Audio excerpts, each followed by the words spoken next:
Astrology master ക്ലാസ്സിൻ്റെ പുതിയൊരു അധ്യായത്തിലേക്ക് ഏവർക്കും സ്വാഗതം. നമ്മൾ കഴിഞ്ഞ ക്ലാസ്സിൽ പഠിച്ചതിൻ്റെ ബാക്കിയാണ് പഠിക്കുന്നത്. അപ്പോൾ മൂന്നാം ഭാവമായിരുന്നു നമ്മൾ പഠിച്ചുകൊണ്ടിരുന്നത്. ഒന്നാം ഭാവാധിപൻ വിവിധ ഭാഗങ്ങളിൽ നിന്നാലുള്ളത് പഠിച്ചു. രണ്ടാം ഭാവാധിപൻ വിവിധ ഭാഗങ്ങളിൽ നിന്നാലുള്ള ഫലത്തെക്കുറിച്ച് പഠിച്ചു. അടുത്തത് നമ്മൾ മൂന്നാം ഭാവാധിപൻ വിവിധ ഭാവങ്ങളിൽ നിന്നാലുള്ള ഫലത്തെക്കുറിച്ച് പഠിച്ചുകൊണ്ടിരിക്കുന്നു.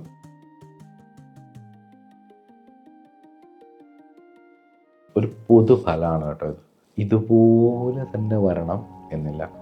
ഭാവം, അതിൻ്റെ തൽപതി, കാരകാഖ്യഗ്രഹം, ഭാവം, അതിൻ്റെ പതി, അതിൻ്റെ കാരഗ്രഹം, അവിടെ നിൽക്കുന്നവന്, യോഗം ചെയ്യുന്നവന്, ആ ഭാവത്തിലേക്ക് ദൃഷ്ടി ചെയ്യുന്നവന്, ഭാവാധിപനെ ദൃഷ്ടി ചെയ്യുന്നവൻ, ഭാവാധിപൻ പോയി നിൽക്കുന്ന നക്ഷത്രത്തിൻ്റെ അധിപൻ, ഭാവാധിപനും കാരഗ്രഹവും തമ്മിലുള്ള ബന്ധം, ലഗ്നാധിപനുമായിട്ടുള്ള ബന്ധം, നവാംശകം, ഇങ്ങനെ നിരവധി വിഷയങ്ങൾ വെച്ചിട്ട് വേണം ഒരു ഫൈനൽ റിസൾട്ടിലേക്ക് നമ്മൾ എത്താൻ.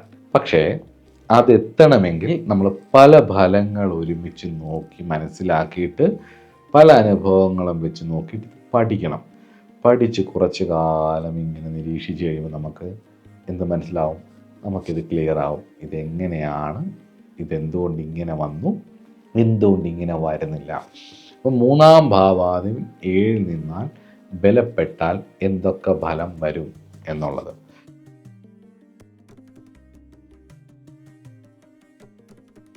കമ്മ്യൂണിക്കേഷൻ നന്നാവും. ഇവിടെ റിലേഷൻഷിപ്പുകളിൽ കമ്മ്യൂണിക്കേഷൻ നന്നാവും. സഹോദരങ്ങൾ വഴിയോ സഹോദരങ്ങളുടെ കൂട്ടുകാരികളെയോ അല്ലെങ്കിൽ കൂട്ടുകാരനെയോ പ്രേമിച്ച് കല്യാണം കഴിക്കാനുള്ള ഒരു ഇതുണ്ട്. സഹോദരങ്ങൾ വഴി റിലേഷൻഷിപ്പുകൾ വരാം ഒന്നത്.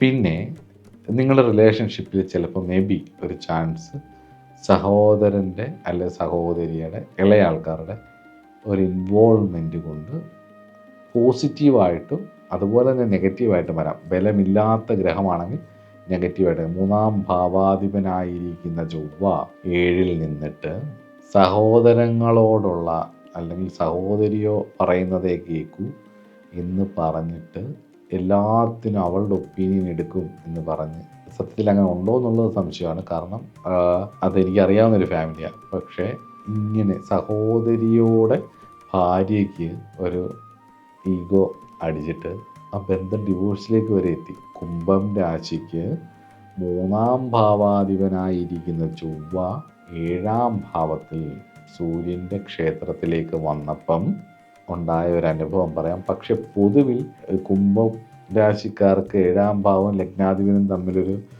ശത്രുക്കളാണല്ലോ. സൂര്യൻ്റെ ശത്രുവാണ് രവി, രവിയുടെ ശത്രുവാണ് സൂര്യൻ.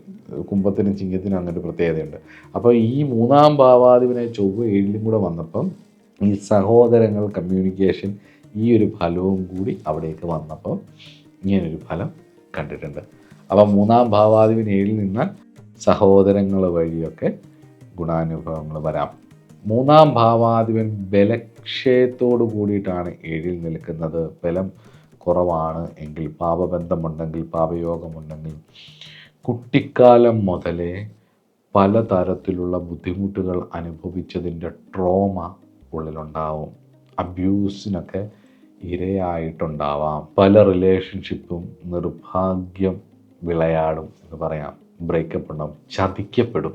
മൂന്നാം ഭാവാധിപൻ 7 നിൽക്കുമ്പം എടുത്തു ചാടിയിട്ട് ബന്ധങ്ങൾ നശിച്ചു പോകുന്നതായിട്ട് കണ്ടിട്ടുണ്ട്.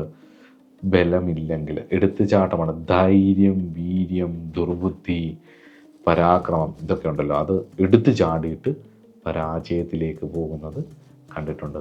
ശ്രദ്ധിക്കണം. അത് പ്രത്യേകിച്ച് പാപഗ്രഹങ്ങളാണ് മൂന്നാം ഭാവാധിപനായിട്ട് 7 വരുന്നതെങ്കിൽ ആ രാശിയുമായിട്ട് അത്ര ചേർച്ചയില്ലെങ്കിൽ അത് സൂക്ഷിക്കണം, ശ്രദ്ധിക്കണം കേട്ടോ.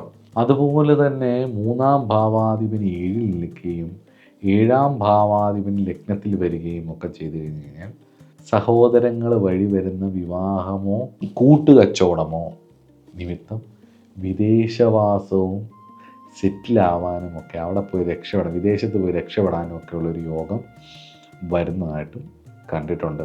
അതുപോലെ തന്നെ മൂന്നാം ഭാവാധിപൻ 7 തന്നെ കമ്മ്യൂണിക്കേഷൻ എപ്പോഴും 7ാം ഭാവവുമായിട്ട് ബന്ധപ്പെട്ടിട്ടായിരിക്കും. ഭയങ്കര കുറച്ച് ഫോക്കസ് കൂടുതലായിരിക്കും 7ാം ഭാവത്തിൻ്റെ കാരകത്വങ്ങളോട് എന്നുള്ളതും കൂടി ഒന്ന്. വീര്യഭാവാധിപൻ ആയിരിക്കുന്ന ഗ്രഹം 7-ൽ പോയി നിൽക്കുമ്പം ആ നിൽക്കുന്ന ഭാവത്തേക്ക് കുറച്ച് ഫോക്കസ് കൊടുക്കും. ഇപ്പോൾ 7ൻ്റെ കാരകത്വങ്ങളിലേക്ക് കുറച്ച് ഓവറായിട്ടുള്ളൊരു ശ്രദ്ധ വരും. അത് ഓവറായാൽ, അമൃതമായാലും അധികമായാലത് വിഷമാണല്ലോ, അത് ഓർത്ത് വെച്ചേക്കുക. അടുത്തത് 3-ാം ഭാവാധിപൻ അഷ്ടമത്തിൽ 8-ൽ നിന്നാൽ എന്തായിരിക്കും ഫലം നോക്കാം.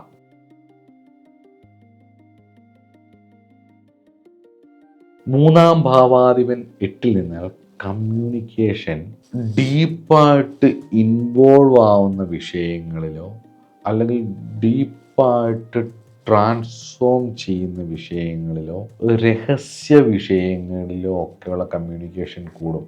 റിസർച്ച് വിഷയങ്ങളിലുള്ള കമ്മ്യൂണിക്കേഷൻ കൂടും. പോസിറ്റീവായാലും മരണം പോലുള്ളൊരു രഹസ്യം പറയില്ല. ഇന്നും അതിൻ്റെ ഒരു കൃത്യത നമുക്കറിയില്ല. ഇതെന്ത് നടക്കുന്നു, മരണത്തിന് ശേഷം എന്ത്, ഡെത്ത് എന്താണ് വാസ്തവത്തിൽ, അതൊരു എങ്ങനെയാണിത്, എന്താണ് ഇതിനപ്പുറം എന്നൊക്കെയുള്ളത് നമുക്കറിയില്ല.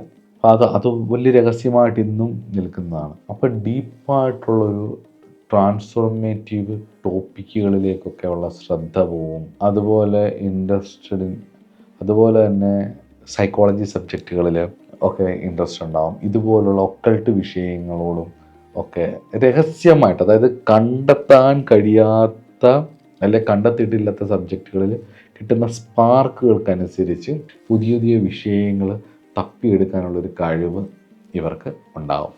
ഇത് ബലപ്പെട്ടാലാണ് ഈ വിഷയങ്ങളിൽ നന്നായിട്ട് സംസാരിക്കാനും ഇതിനെക്കുറിച്ച് മനസ്സിലാക്കാനും ഒക്കെ ഉള്ളൊരു കഴിവുണ്ടാവും. ഇനി ഇത് മോശമായാൽ എന്തായിരിക്കും ഫലം? കഷ്ടതകൾ, ക്രിമിനൽ കേസുകളൊക്കെ വരാം. നമ്മൾ ചെയ്യാത്ത തെറ്റുകൾക്ക് നമ്മൾ പഴി കേൾക്കും. 3-ാം ഭാവാധിപൻ കമ്മ്യൂണിക്കേഷനാണ്. അവരങ്ങനെ പറഞ്ഞായിരുന്നു, ചിലപ്പോൾ നമ്മളങ്ങനെ പറഞ്ഞിട്ടേ ഉണ്ടാവില്ല, പക്ഷെ പറയാത്ത കേസുകൾക്ക് വേണ്ടിയിട്ട്, പറയാത്ത വിഷയങ്ങൾക്ക് വേണ്ടിയിട്ട് നമ്മൾ പഴി കേൾക്കേണ്ടതായിട്ട് വരും. കടുത്ത രോഗങ്ങൾ വരാനുള്ള സാധ്യത, ഭാഗ്യം കുറഞ്ഞ വിവാഹ ജീവിതം, സഹോദരങ്ങൾ നിമിത്തം ദുഃഖം, സഹോദരങ്ങൾക്ക് വേണ്ടി പലതും ചെയ്തു കൊടുത്തിട്ടും സർവനാശം ഫലം. അവരും രക്ഷപ്പെടത്തില്ല, ചെയ്തു കൊടുത്ത ആൾക്കാരും രക്ഷപ്പെടാത്ത അവസ്ഥ. ജോലിയിലെ കുഴപ്പങ്ങൾ, അബദ്ധങ്ങൾ പറഞ്ഞു പോയതിൻ്റെ പേരിൽ, അല്ലെങ്കിൽ അറിയാതെ വായിന്നോരൊന്ന് വന്നു പോയതിൻ്റെ പേരിൽ ജോലിയിൽ നിന്ന് പിരിച്ചുവിടുക, നിർഭാഗ്യങ്ങൾ വരിക, പൊതുവെ അൺലക്കിയായിട്ടുള്ള അവസ്ഥകൾ. 3-ാം ഭാവാധിപൻ 8-ൽ നിൽക്കുന്നവർക്ക് പൊതുവെ ഞാൻ ശ്രദ്ധിക്കുമ്പോൾ മനസ്സിലാവുന്ന ഇവർ പറയുന്നൊരു കാര്യമുണ്ടാകും.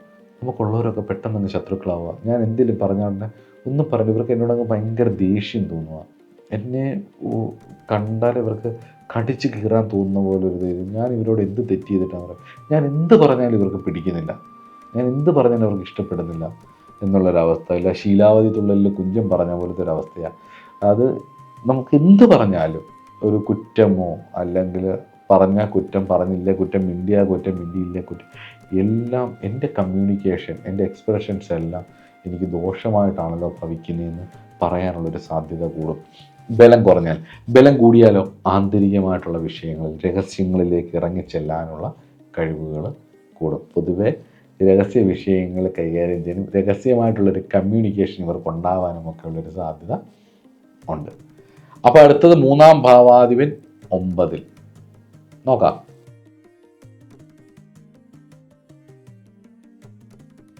3-ാം ഭാവാധിപൻ 9-ൽ നിന്നുള്ളൊരു ഗുണം എന്ന് പറയുക, വിവാഹശേഷം ഭാഗ്യം ആണൊന്ന്. 2, ഈ 9-ാം ഭാവവും 3-ാം ഭാവവും തമ്മിലൊരു സമസപ്തമുണ്ട്. അങ്ങോട്ടും ഇങ്ങോട്ടും ഒരു ചേർച്ചയുണ്ട്. അപ്പോൾ ഇവർ അങ്ങോട്ടും ഇങ്ങോട്ടും വിട്ടുകൊടുക്കത്തില്ല. താൻ പാതി ദൈവം പാതി എന്ന് പറയുന്ന പോലെ ഇവർ തമ്മിലൊരു പകുതി പകുതിയാണ്. ശിവം പകുതി ശക്തി പകുതി പോലെ, ഭാര്യ പകുതി ഭർത്താവ് പകുതി എന്ന് പറയുന്ന പോലെ തന്നെ 3-ാം ഭാവം 9-ാം ഭാവം എല്ലാ ഭാവങ്ങളുടെയും അങ്ങോട്ടും ഇങ്ങോട്ടും 7-ാം ഭാവം ഒരു സമസപ്തമാണ്. അവർ ഒരു ചേർച്ചയുണ്ട്. അപ്പം 3-ാം ഭാവാധിപൻ 9-ൽ നിൽക്കുമ്പം ഭാഗ്യാനുഭവങ്ങൾ കൂടുക ചെയ്യുന്നത്. ബലവാനായിട്ട് വന്നാൽ ഭാഗ്യാനുഭവങ്ങൾ കൂടും. ഹയർ എഡ്യൂക്കേഷൻസിനുള്ള ഭാഗ്യം ഉണ്ടാവും. അതുപോലെ 7-ാം ഭാവത്തിന് എന്തെങ്കിലും ഒരു കേട് വന്നിട്ടുണ്ടെങ്കിൽ ആദ്യത്തെ വിവാഹം പൊളിഞ്ഞു പോയിട്ട് 2ാമത്തെ വിവാഹം കൊണ്ട് ഗുണം ഉണ്ടാവും. പൊതുവെ വിവാഹ ജീവിതം കൊണ്ട് ഗുണാനുഭവങ്ങളാണ് വരുന്നത്. പക്ഷേ 7 ഭാവമായതുകൊണ്ട് ആ ഭാവത്തിന് ക്ഷതമില്ലെങ്കിൽ, 7-ാം ഭാവത്തിന് ക്ഷതമുണ്ടെങ്കിൽ ആദ്യത്തെ വിവാഹം പൊളി, 7-ാം ഭാവത്തിന് ക്ഷതമില്ലെങ്കിൽ ആദ്യത്തെ വിവാഹം തന്നെ ഗുണമായിരിക്കും. 7-ാം ഭാവത്തിന് ക്ഷതമുണ്ടെങ്കിൽ 2ാം വിവാഹം ഇവർ സംസാരിച്ചോ അല്ല അറിഞ്ഞോ വിവാഹം കഴിക്കുകയും അത് സക്സസ്ഫുൾ ആവുകയും ചെയ്യും. അതിൽ ഭാഗ്യാനുഭവങ്ങൾ ഉണ്ടാവും. അതിനുശേഷം പോയി രക്ഷപ്പെടും. അല്ലെങ്കിൽ നമ്മൾ പറയത്തില്ലേ, അവർ ആ കല്യാണം കഴിഞ്ഞ ശേഷം അവൻ രക്ഷപ്പെട്ടു നന്നായിട്ടെന്ന്, അവൻ്റെ ഒരു ഭാഗ്യമാണ് അല്ലെങ്കിൽ അവളുടെ ഒരു ഭാഗ്യമാണത് എന്നൊക്കെ നമ്മൾ പറയില്ലേ. അങ്ങനെ നമുക്ക് കാണുന്ന രീതിയിലൊരു മൂന്നാം ഭാവം കുറച്ചുകൂടെ ബാഹ്യമായൊരു ഭാവമാണ്. അപ്പോൾ അതുകൊണ്ട് കാണുന്ന രീതിയിൽ അവർക്കൊരു വിജയം ഉണ്ടാവും. അതുപോലെ തന്നെ ഇവർക്ക് ട്രാവൽ ചെയ്യാനുള്ള ഭാഗ്യമുണ്ടാകും. മൂന്നാം ഭാവം ചെറിയ യാത്രകളും 9-ാം ഭാവം വലിയ യാത്രകളുമാണ്. 3-ാം ഭാവാധിപൻ 9-ൽ നിൽക്കുമ്പോൾ യാത്രകളോട് താല്പര്യമുണ്ടാകും.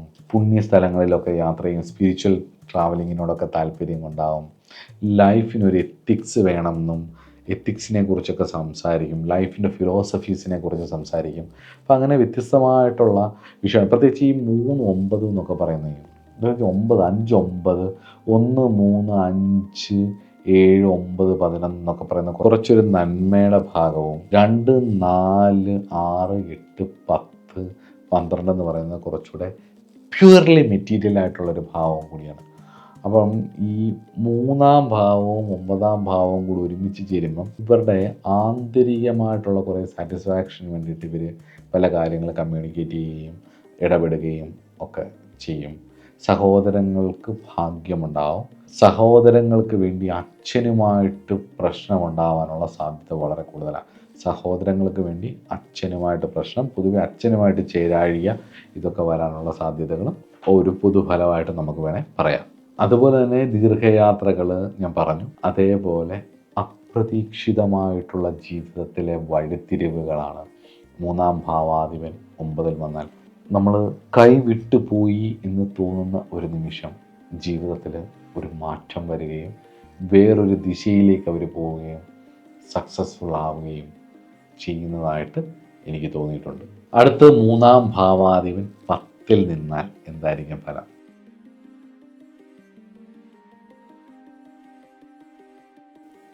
10-ാം ഭാവം കർമ്മഭാവമാണ്.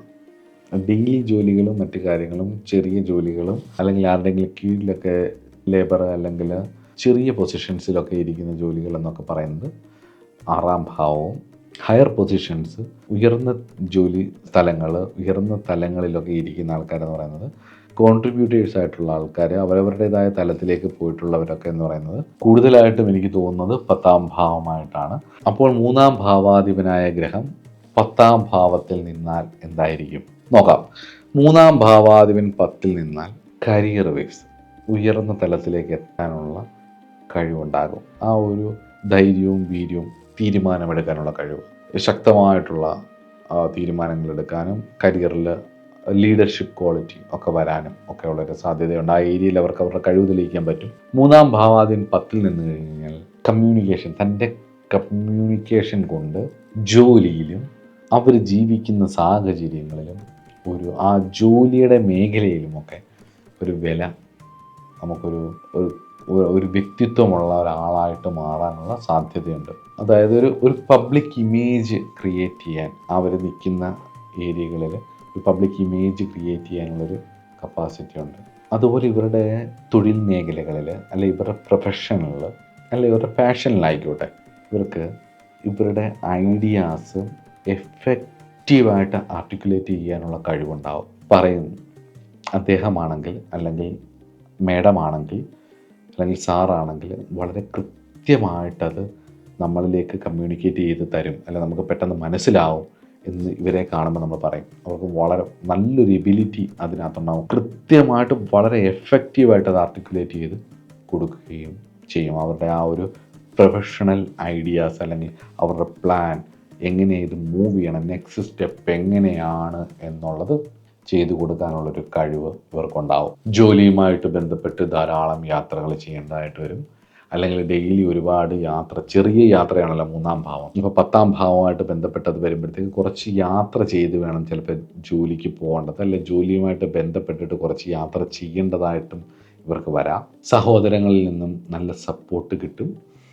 എന്നാൽ ഭാര്യയിൽ നിന്നും അല്ലെങ്കിൽ ഭർത്താവിൽ നിന്നും ഒരു സപ്പോർട്ട് കുറവായിരിക്കും എന്നുള്ളതാണ് കണ്ടിട്ടുള്ളത്. ചിലപ്പം വളരെ വിപരീതമായിട്ടുള്ളൊരു ദിശയിൽ സഞ്ചരിക്കുന്ന, വളരെ ആശയപരമായിട്ട് വളരെ വേറൊരു തലത്തിൽ സഞ്ചരിക്കുന്ന ആളാവാം ഇവരുടെ പാർട്ട്ണറായിട്ട് വരുന്നതും.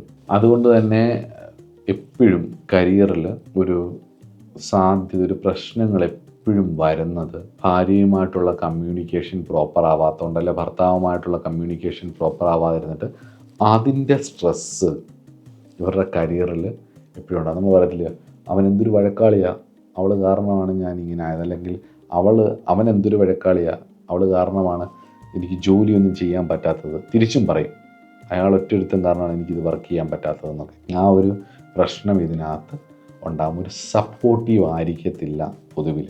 മൂന്നാം ഭാവാധിപൻ 10ൽ നിന്നാൽ ദാമ്പത്യ ജീവിതം വഴി കരിയറിന് ഒരു ചെറിയ പ്രശ്നം വരാനുള്ള സാധ്യത കാണും. ചിലപ്പം ഈഗോയും ഒക്കെ ആയിരിക്കും കേട്ടോ. അതൊക്കെ മറ്റു ഭാവങ്ങളെയും കൂടെ കണക്ട് ചെയ്ത് നിങ്ങൾ ചിന്തിച്ചുകൊള്ളുക.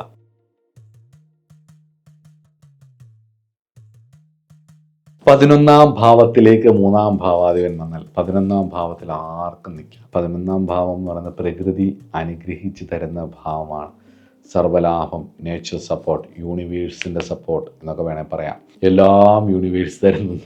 ഇന്നത്തെ ഒരു കാലഘട്ടത്തിൽ അത് എന്ത് പറഞ്ഞാലും യൂണിവേഴ്സിന് താങ്ക്സ് പറയണം എന്നാണ്. അപ്പം അതൊരു ഒരു ഒരു തിയറി പോലെ, ഒരു നാമജപം പോലെ ഇങ്ങനെ പഠിച്ചുകൊണ്ടിരിക്കുകയാണ്. താങ്ക് യു യൂണിവേഴ്സ് ഇങ്ങനെ പറഞ്ഞുകൊണ്ടിരിക്കുക എന്നുള്ളതാണ് ഇപ്പോഴത്തെ ഒരു ലേറ്റസ്റ്റ് ആയിട്ടുള്ള, കഴിഞ്ഞൊരു 5-6 വർഷമായിട്ടുള്ള മോട്ടിവേഷൻ അല്ലെങ്കിൽ സപ്പോർട്ടിങ് സിസ്റ്റമായിട്ട്, ഹെൽപ്പിംഗ് ഹീലേഴ്സിൻ്റെ ഒരു മന്ത്രമായിട്ട് അത് മാറിയിരിക്കുക. അപ്പം ഞാൻ അതുമായിട്ട് ബന്ധപ്പെട്ടിട്ട് പറയാമെങ്കിൽ 11ാം ഭാവം എന്ന് പറയുന്നത് നേച്ചർ അനുഗ്രഹിച്ചു തരുന്നൊരു ഭാവമാണ്. പക്ഷെ 11ാം ഭാവത്തിന് ഒരുപാട് പ്രശ്നങ്ങളുണ്ട്. 3ാം ഭാവാധിപൻ സഹോദര ഭാവാധിപനാണ്. 11ാം ഭാവത്തിൽ നിന്നാൽ മൂത്തതും ഇളയതുമായിട്ടുള്ള സഹോദരങ്ങളിൽ നിന്നും ഗുണാനുഭവങ്ങൾ വരാൻ കേട്ടോ. അതുപോലെ തന്നെ നന്നായിട്ട് അധ്വാനിച്ച് നന്നായിട്ട് കഷ്ടപ്പെട്ട് ഒരുപാട് സമ്പത്തുകൾ ഉണ്ടാവും. പിന്നെ ഉള്ളതെന്ന് പറഞ്ഞു കഴിഞ്ഞാൽ മാനിപ്പുലേറ്റ് ചെയ്യും,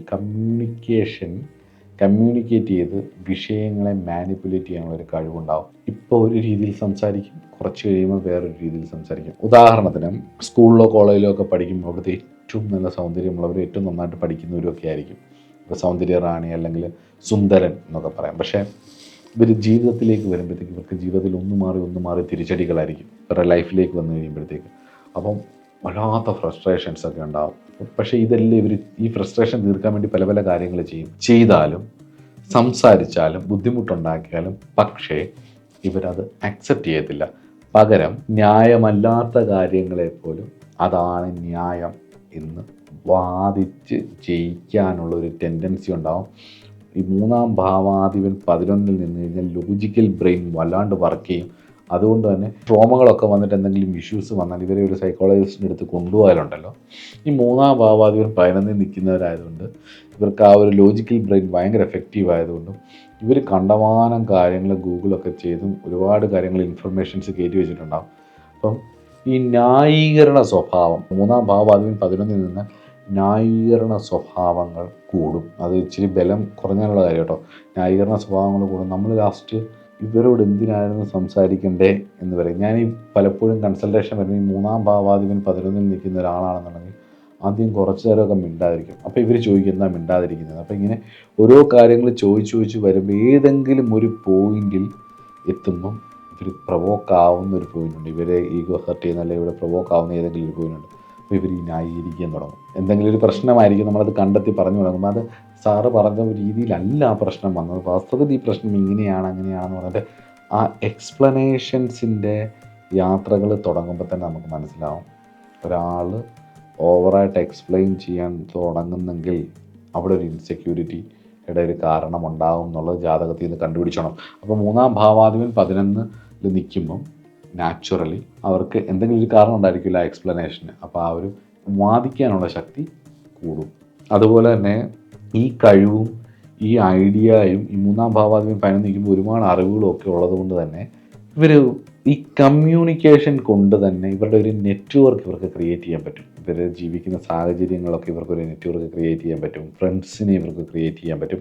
ഇവർ പറയുന്നത് ആൾക്കാർ പെട്ടെന്ന് വിശ്വസിക്കുകയും ചെയ്യും. ഇവർക്ക് ആൾക്കാരെ വിശ്വസിപ്പിക്കാനൊക്കെ പെട്ടെന്ന് പറ്റും. ഇപ്പം ഇവരുടെ ഒരു വിക്ടിം ആവുക എന്ന് വെച്ചാൽ, ഇപ്പോൾ വീട്ടിലൊരാൾ 3ാം ഭാവാധിപൻ 6ൽ നിൽക്കുന്ന ഒരാളാണെങ്കിൽ ഇവർ 3ാം ഭാവാധിപൻ 11 നിൽക്കുന്ന ഒരാൾ ഉണ്ടെങ്കിൽ ഈ 3ാം ഭാവാധിപൻ 6ൽ നിൽക്കുന്ന ആൾക്കാണ് ശരി എങ്കിലും ഈ മൂന്നാം ഭാവാധിപൻ 11 നിൽക്കുന്ന ആൾ പറയുന്നതേ മറ്റുള്ളവർ വിശ്വസിക്കൂ. കാരണം അങ്ങനെ കമ്മ്യൂണിക്കേറ്റ് ചെയ്യാൻ പറ്റും. മൂന്നാം ഭാവാധിപൻ ആൾ പറയുന്നത് വിശ്വസിക്കാൻ മറ്റുള്ളവർക്ക് ഭയങ്കര പ്രയാസമായിരിക്കും. മൂന്നാം ഭാവാധിപൻ 8 നിൽക്കുന്ന ആൾക്കാർ വിശ്വസിക്കുന്നത് കുറച്ച് അക്സെപ്റ്റൻസ് കുറയും. പക്ഷെ മൂന്നാം ഭാവാധിപൻ 11 നിൽക്കുന്ന ഒരാളിന് വളരെ കൃത്യമായിട്ട് കാര്യങ്ങളെ അവതരിപ്പിക്കാൻ കഴിയും എന്നുള്ളത് കൊണ്ട് ഒരേ വീട്ടിലുള്ള 2 പേരിൽ തമ്മിൽ ഒരു ഫൈറ്റ് ഉണ്ടായാൽ ഇയാളുടെ ഭാഗത്താണ് തെറ്റെങ്കിലും കൃത്യമായിട്ടത് ന്യായീകരിച്ച് അവതരിപ്പിക്കാൻ പറ്റും. പക്ഷെ കാലം സത്യം തെളിയിക്കും. പക്ഷെ എന്നിരുന്നാൽ പോലും അവിടെ ആ സമയത്ത് ഇവർ പറയുന്നതായിരിക്കും ആൾക്കാർ വിശ്വസിക്കുന്നത്. കാരണം എന്താ? ഇവർക്കത് എക്സ്പ്രസ് ചെയ്യാനുള്ള കഴിവ് ഉണ്ടായിരിക്കും. അതുപോലെ തന്നെ മറ്റുള്ളവരുടെ സഹായം പലപ്പോഴും ജീവിതം മുന്നോട്ട് കൊണ്ടുപോകാൻ വേണം എന്നുള്ളത് കൊണ്ട് തന്നെ ഇവരൊരു നെറ്റ്വർക്ക് ക്രിയേറ്റ് ചെയ്ത് വെക്കുകയും ചെയ്യും കേട്ടോ. അതുപോലെ തന്നെ ഇവർക്ക് പല കാര്യങ്ങളുമായിട്ട് കൊളാബറേറ്റ് ചെയ്ത് പോവാനും ഗ്രൂപ്പുകളൊക്കെ ക്രിയേറ്റ് ചെയ്യാനും ആ ഗ്രൂപ്പിൻ്റെയൊക്കെ തലപ്പത്തെത്താനും ആ വിഷയങ്ങളൊക്കെ സംസാരിക്കാനും അങ്ങനെയൊക്കെ ഇവർക്ക് താല്പര്യമുണ്ടാവും. മൂന്നാം ഭാവാധിപൻ 11 നിൽക്കുന്നത് നല്ല രസമാണ് കേട്ടോ. അതൊന്നും പഠിക്കേണ്ടതാണ്. കുറച്ച് ആൾക്കാർ ചിലവരുടെ വളരെ ധീരന്മാരായ മനുഷ്യരുണ്ട്. പക്ഷെ അത് മറ്റു പല ഭാവങ്ങളിലൂടെ സ്വാധീനിക്കും. ഈ മറ്റു ഭാവങ്ങളൊക്കെ കുളമായിട്ട് ഈ മൂന്നാം ഭാവാധിപൻ 11 നിന്ന് കഴിഞ്ഞ് വാചകവടി കേട്ടാണ്ടല്ലോ, നമ്മൾ വിചാരിക്കും ഇവർ എന്തൊരു അറിവ് ഇവർക്ക്, അല്ലെങ്കിൽ എന്തൊരു കഴിവ് ഇവർക്ക്, എന്തൊരു ഇവർക്ക്. പക്ഷെ കാമ്പുണ്ടാവില്ല, ഉള്ളിൽ ഒന്നും ഉണ്ടാവില്ല. സ്ട്രെസ്സ് ഭയങ്കര കൂടുതലായിരിക്കും, ഭയങ്കര ഫാസ്റ്റായിരിക്കും, ഓവർ ഈറ്റിംഗ് ഉണ്ടാവും.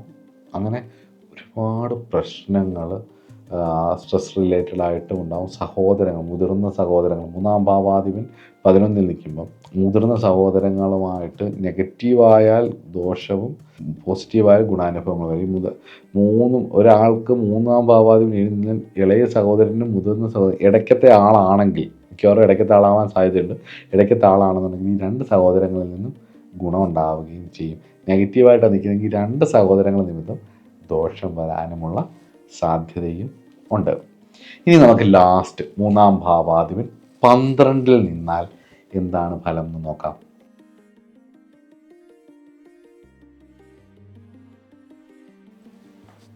മൂന്നാം ഭാവാധിപൻ 12 നിന്ന് 12ാം ഭാവം മോക്ഷഭാവമാണ് അല്ലേ? ലഗ്നത്തിൻ്റെ 12ാം ഭാവം എന്ന് പറയുന്നത് മോക്ഷഭാവമാണ്. മെറ്റീരിയലായിട്ട് സാധാരണ രീതിയിൽ ചിന്തിച്ചു കഴിഞ്ഞ് കഴിഞ്ഞാൽ നഷ്ടഭാവവുമാണ്. മൂന്നാം ഭാവാധിപൻ 12 നിൽക്കുമ്പം ഒരു പ്രായം കഴിയുമ്പം സ്പിരിച്വാലിറ്റിയെ കുറിച്ച് സംസാരിക്കുകയും മോർ ഇൻട്രോസ്പെക്റ്റീവ് ആവും. കുറേ കാര്യങ്ങളിൽ അതിനെപ്പറ്റി ആലോചിക്കുകയും ചിന്തിക്കുകയും ഡെയിലിയുള്ള കാര്യങ്ങൾ ഡയറി എഴുതുന്ന പോലെ ഇരുന്ന് ഇൻട്രോസ്പെക്ഷനൊക്കെ ചെയ്യുകയും ചെയ്യും. സ്വന്തമായിട്ട് സംസാരിക്കുകയൊക്കെ ചെയ്യും. സെൽഫ് ലവ് പ്രാക്ടീസ് ചെയ്യുകയൊക്കെ ചെയ്യും ഒരു പ്രായം കഴിയുമ്പോൾ. എന്നാൽ തുടക്കകാലത്ത് മൂന്നാം ഭാവാധിപൻ 12 നിന്നാൽ സഹോദരങ്ങൾ നിമിത്തം പ്രശ്നങ്ങളുണ്ടാവും. സഹോദരങ്ങളുമായിട്ട് അടിയുണ്ടാവും, ദുരിതങ്ങളുണ്ടാവും. എടുത്തുചാട്ടം കൊണ്ട് ഒരുപാട് ധനം നഷ്ടപ്പെടുത്തി കളയും. എടുത്തുചാട്ടം കൊണ്ട് ഒരുപാട് വ്യയം, നഷ്ടങ്ങൾ വരാനുള്ള സാധ്യതകൾ ഉണ്ടാവും. അപ്സ് ആൻഡ് ഡൗൺസ് ഒരുപാടുണ്ടാവും. ഈ മൂന്നാം ഭാവാധിപൻ 10 മൂന്നാം ഭാവാധിപൻ 12 നിൽക്കുമ്പോഴേ എഴുത്തുകൊണ്ട് സമ്പത്തുണ്ടാവാനുള്ള സാധ്യതയുണ്ട്. പ്രത്യേകിച്ച് മൂന്നാം ഭാവാധിപൻ 12 നിൽക്കുന്ന ചില എഴുത്തുകാർ ഉണ്ട്. പ്രത്യേകിച്ച് സ്പിരിച്വൽ സബ്ജക്റ്റുകളെ കുറിച്ച് പറയുകയും മെഡിറ്റേഷനെ കുറിച്ചൊക്കെ എഴുതുകയും ഒക്കെ ചെയ്യുന്ന ആൾക്കാർ, മെഡിറ്റേഷനെ കുറിച്ചൊക്കെ പറയുന്ന ആൾക്കാരുടെയൊക്കെ ജാതകത്തിൽ മൂന്നാം ഭാവാധിപൻ 12 അതുപോലെ ഈ മൂന്നാം ഭാവാധിപൻ 12 നിൽക്കുമ്പം ഈ എടുത്തുചാട്ടം കൊണ്ട് ധനം പോകുമെന്ന് ഞാൻ പറഞ്ഞല്ലോ. അപ്പോൾ അതേപോലെ ഈ ആവശ്യമില്ലാത്ത വിഷയങ്ങളിൽ ശയനസ്ഥാനവും കൂടിയാണ് മൂന്നാം ഭാവം. 3 ധൈര്യവും വീര്യവും ദുർബുദ്ധിയാണ്. 12 ശയനസ്ഥാനമാണ്. 3, 7, 12, 4 എന്നീ ഭാവങ്ങളിലൊക്കെ നിൽക്കുന്ന ഗ്രഹങ്ങളെ കൊണ്ട് ഒരാളുടെ സ്വഭാവം നമുക്കറിയാൻ പറ്റും. മനസ്സിലാവുന്നുണ്ടോ? ഈ ഭാവങ്ങളിലേക്കൊക്കെ വ്യാഴദൃഷ്ടിയും വ്യാഴത്തിൻ്റെ ബലവും വ്യാഴത്തിൻ്റെ നിൽപ്പും ഒക്കെയാണ് വാസ്തവത്തിൽ ഒരാളുടെ ശക്തി, അയാളുടെ കപ്പാസിറ്റി, അയാളുടെ നന്മയെ സൂചിപ്പിക്കുന്നത്. അപ്പോൾ മൂന്നാം ഭാവാധിപൻ 12 നിൽക്കുമ്പം അനാവശ്യ കാര്യങ്ങളിൽ കൂടെ പോയി അവനവൻ്റെ ഊർജം നഷ്ടപ്പെടുത്തി ഒരുപാട് ഊർജ്ജനഷ്ടം, അതായത് സ്പിരിച്വാലിറ്റിയിലേക്ക് ഉയരേണ്ട ഒരാൾ അല്ലെങ്കിൽ ഒരു തലത്തിലേക്ക് പോകേണ്ട ആൾ വളരെ താഴേക്ക് അധോമുഖമായിട്ട് നെഗറ്റീവ് വേൾഡിലേക്ക്, നെഗറ്റീവ് പ്ലെയിനിലേക്ക് പോകുന്ന രീതിയിൽ, ഊർജ്ജം നഷ്ടപ്പെടുത്തുന്ന രീതിയിൽ അവരുടെ സ്പിരിച്വൽ വൈബുകളെല്ലാം മാറി നെഗറ്റീവ് വൈബായിട്ട്, ടോക്സിക് വൈബായിട്ട് മാറുന്ന ഒരു തലത്തിലേക്കൊക്കെ ഇവർ പോകാനുള്ള സാധ്യതയുണ്ട്. 3rd ഹൗസ് ലോഡ് 12ൽ പ്ലേസ് ആയി കഴിഞ്ഞാൽ സാധാരണയായിട്ട് നഷ്ടങ്ങളാണ് വരുന്നത്. എന്നാൽ ഒരു ലെവൽ കഴിയുമ്പോൾ, ഒരു 40+ അല്ലെങ്കിൽ 35+ ഒക്കെ വന്നു കഴിയുമ്പോൾ, കുറച്ച് മെച്യൂരിറ്റി ഒക്കെ ആയി കഴിയുമ്പോൾ ഇവർക്ക് സ്പിരിച്വാലിറ്റിയെക്കുറിച്ചും സ്പിരിച്വലായിട്ടുള്ള സബ്ജക്റ്റുകളെക്കുറിച്ചും ഒക്കെ ഒരു ധാരണയും അതൊക്കെ ചെയ്യാനൊരു താല്പര്യവും ഒക്കെ വരികയും ചെയ്യും. അപ്പം കമ്മ്യൂണിക്കേഷൻ്റെ ഭാഗമാണ്, സഹോദരങ്ങളുടെ ഭാവമാണ്, ധൈര്യഭാവമാണ്, കോൺഫിഡൻസിൻ്റെ ഭാവമാണ്. അപ്പോൾ 3-ാം ഭാവാധിപൻ ഏത് ഭാവത്തിൽ നിന്നാലും ആ ഭാവവുമായിട്ട് ബന്ധപ്പെട്ട് സംസാരിക്കാനും ആ ഭാവവുമായിട്ട് ബന്ധപ്പെട്ടൊരു കോൺഫിഡൻസും ഒക്കെ ഇവർക്കുണ്ടാവും. ബലപ്പെട്ട് നല്ല രീതിയിൽ നിന്നാൽ അതെല്ലാം, ആ കമ്മ്യൂണിക്കേഷനും ആ കോൺഫിഡൻസും എല്ലാം ഇവർക്ക് നല്ലതിലേക്ക് കൊണ്ടുവന്നെത്തിക്കും. മോശപ്പെട്ടാൽ ഞാൻ പറഞ്ഞ പോലെ മോശത്തിലേക്കുമായിരിക്കും പോകുന്നത്. ഇത് ശ്രദ്ധിച്ച് ഒബ്സർവ് ചെയ്ത് മനസ്സിലാക്കിക്കൊള്ളുക. 3-ാം ഭാവമായിട്ട് ബന്ധപ്പെട്ടിട്ട് സഹോദര ഗുണങ്ങളോ അങ്ങനെ എന്തെങ്കിലും ഒരു 1-2 കാര്യങ്ങളും കൂടെ നമുക്കൊന്ന് ഡീപ്പായിട്ട് ഒന്ന് തപ്പി നോക്കാം. അപ്പോൾ അടുത്ത ക്ലാസ്സിൽ അത് ചർച്ച ചെയ്യാം. നമസ്കാരം.